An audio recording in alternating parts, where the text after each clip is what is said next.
ৰাষ্ট্ৰীয় ঘাইপথ কৰ্তৃপক্ষক বিপথে পৰিচালিত কৰি অৱসৰপ্ৰাপ্ত সেনাৰ সম্পত্তিক লৈ টনাআজোৰা। মাটিৰ মালিক অৱসৰপ্ৰাপ্ত সেনাগৰাকীক উপেক্ষা কৰি বেলেগৰ হতুৱাই কৰিলে ঘৰৰ টকা উদ্ৰোহ। 2022 চনত পেঞ্চনৰ টকাৰে ঘৰসহ মাটি কিনি লৈ ৰেজিষ্টাৰ সূত্ৰে নামজাৰি হোৱাৰ পিছতো ঘৰৰ মূল্য দিলে বেলেগক। অৱসৰপ্ৰাপ্ত সেনাগৰাকীৰ সলনি মফিদা দেৱানৰ নাম অন্তৰ্ভুক্ত কৰি বিপথে পৰিচালিত কৰিলে ৰাষ্ট্ৰীয় ঘাইপথ কৰ্তৃপক্ষক। চাপৰ চক্ৰ বিষয়াক অৱগত কৰোৱাৰ পিছতো কাম নহল অৱসৰপ্ৰাপ্ত সেনাগৰাকীৰ। ধুবুৰী জিলাৰ চাপৰ ৰাজচক্ৰ অন্তৰ্গত খৰিদা গোসাইগাঁওস্থিত 137 নম্বৰ পট্টা আৰু 328 নম্বৰ দাগৰ 15 লেচা মাটিসহ এখন ঘৰ যোৱা 2022 চনত কোকৰাঝাৰ জিলাৰ চালাকাটি অঞ্চলৰ এইগৰাকী অৱসৰপ্ৰাপ্ত সেনাগৰাকীয়ে কিনি লৈ ৰেজিষ্টাৰ সূত্ৰে মাটিখিনি নিজৰ নামত নামজাৰি কৰি লয়।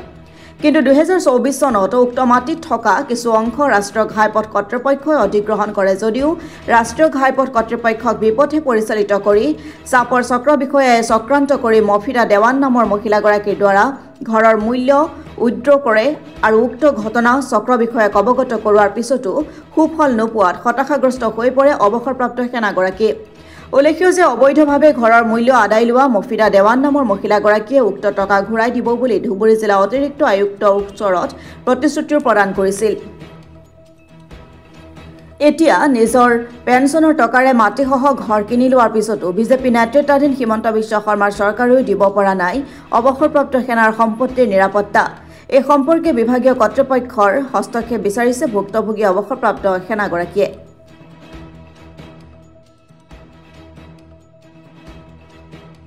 মই এক্স আৰ্মি জাকিৰ হুছেইন, মোৰ ঘৰ চালাকাটি। ইয়াতে মাটিটো লৈছিলোঁ, ইয়াৰ এড্ৰেছ হ'ল খৰিদা গোসাইগাঁও। মই 2022 মাটিটো লৈছিলোঁ 15.5 লাখ টকা দি। এতিয়া 4 লাইনত কৰিছে, ৰেজিষ্ট্ৰি হৈছে, নামজাৰি হৈছে, মোৰ লগত ডকুমেণ্টো আছে। 2022 লাষ্টত মোৰ ৰেজিষ্ট্ৰি নামজাৰি চব আছে। তাৰপিছতো মই শুনা পালোঁ বেলেগৰ নামত সোমাইছে। তেতিয়া মই গম পাই মই ধুবুৰী কোৰ্টত গৈ কমপ্লেইন কৰি আহিলোঁ। কমপ্লেইন কৰাৰ পিছত 4-5 দিন পিছত তাৰ পৰা মানুহ আহি ভেৰিফাই কৰিলে, কৰি আগৰ যিটো নাম গলত বহিছিল সেই নামটো কাটি মোৰ নাম লিখি লৈ গৈছে। তাৰপিছত লৈ যোৱাৰ পিছতো 20-25 দিন মানৰ পিছতো তাৰে একাউণ্টত টকা সোমাই দিছে। তাৰপিছত মই গম পালোঁ টকা সোমাই দিছে তাৰ একাউণ্টতে। মই গ'লোঁ তাত ADC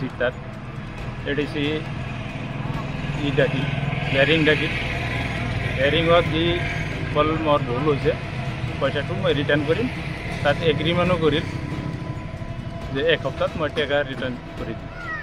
কিন্তু ইয়াত আহি যেটো এগ্ৰিমেণ্ট কৰিল তাৰ মাইকীৰ নামত পইচাটো লৈছে।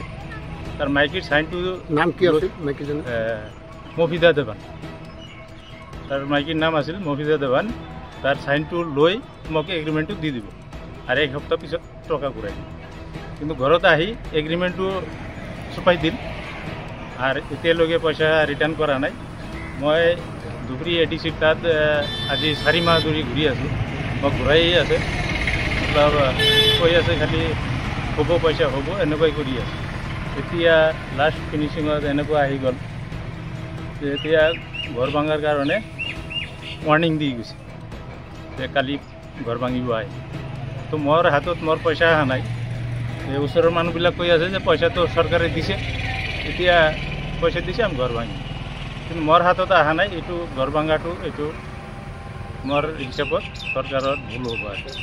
এতিয়া কি দাবী জনায় আপুনি? কি মই দাবী জনাওঁ যে এই কামটো চৰকাৰে মতলব খুজি মেলি যিটো মেইন মানুহ তাৰ হাতত পইচাটো দি যায়। কিমান দিন আগত এগ্ৰিমেণ্টটো হৈছিল আপোনাৰ?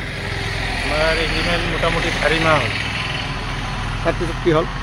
তাৰপিছত এই এগ্ৰিমেণ্টটো শ্বফিউৰ ৰহমানৰ লগত এগ্ৰিমেণ্ট হ'ল, কিন্তু পইচা লৈছে তাৰ মাইকীৰ নামত। সি ক'ল যে এতিয়াতো মাইকী কোৰ্টত অহা নাই, মই ঘৰত যাই তাৰ চাইন কৰাই আপোনাক দি দিম এগ্ৰিমেণ্টটো। তো ঘৰত আহি এগ্ৰিমেণ্টটো চপাই দি যায়।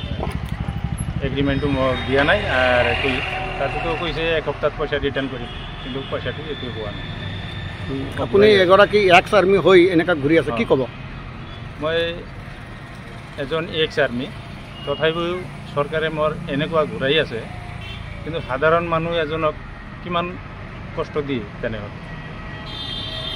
সাধাৰণ মানুহতো অসহ্য হৈ যায়।